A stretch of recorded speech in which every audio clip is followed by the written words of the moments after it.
The uninvited guest. The Jones family had a long-standing tradition of celebrating Memorial Day weekend at their remote lakeside cabin. Nestled deep within the forest, the cabin provided a perfect escape from the hustle and bustle of city life.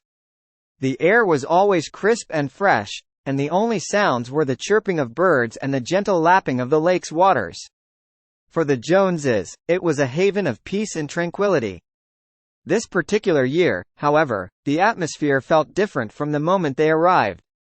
It was as if an invisible shroud of unease had settled over the cabin and its surroundings.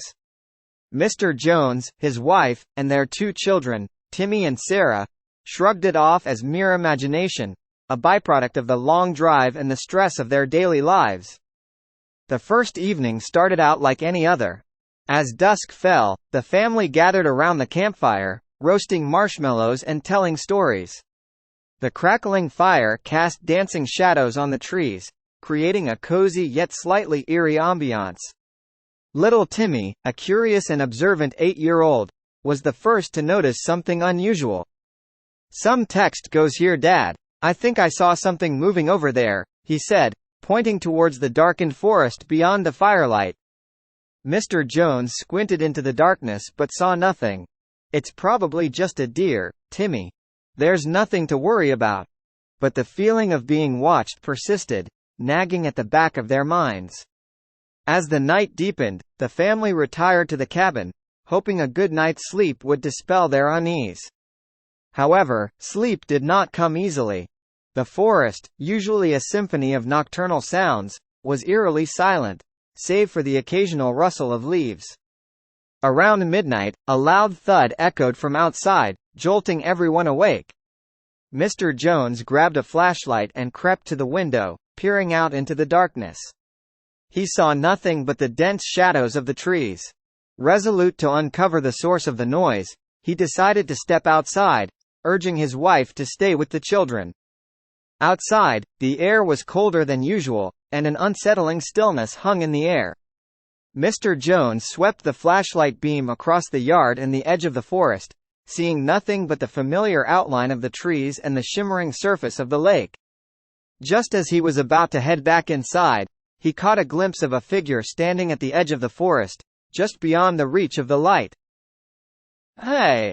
Who's there?" he called out, his voice firm yet laced with a hint of fear. The figure remained motionless, a dark silhouette against the moonlit backdrop. Mr. Jones felt a chill run down his spine. He took a step closer, but before he could get any further, the figure turned and disappeared into the trees with unnerving speed. He hurried back into the cabin, locking the door behind him. "I saw someone out there," he told his wife, his voice trembling. "We need to be cautious." The next morning, as sunlight filtered through the trees, the unease seemed to lift slightly. The family tried to shake off the night's events, deciding to spend the day fishing and exploring the lake. But as they ventured outside, they found strange symbols carved into the trees around their cabin. The carvings were intricate and bizarre, unlike anything they had seen before.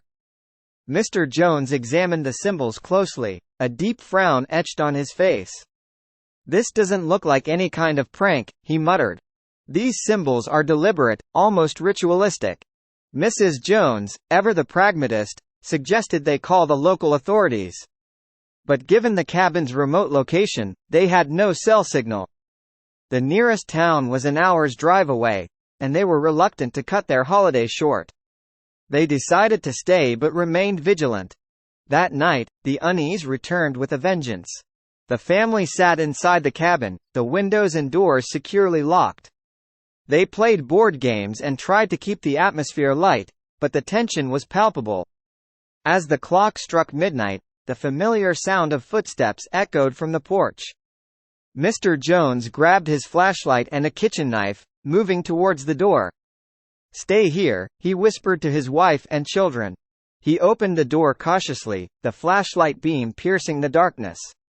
But once again, there was no one there. Just the cold, empty night. Then, from the corner of his eye, he saw movement. The figure from the previous night stood at the edge of the forest, watching him. Fear surged through him, but he forced himself to stay calm. "What do you want?" he shouted into the night. There was no response. The figure remained silent and still, its presence more menacing than ever. Mr. Jones took a step back, his heart pounding in his chest. He knew they couldn't stay here any longer. The next morning, the family hastily packed their belongings. As they loaded the car, they found a note pinned to the cabin door. Written in a shaky hand, it read, "You can leave, but I will always be watching." With a sense of urgency, they drove away, the cabin and its haunting memories fading into the distance.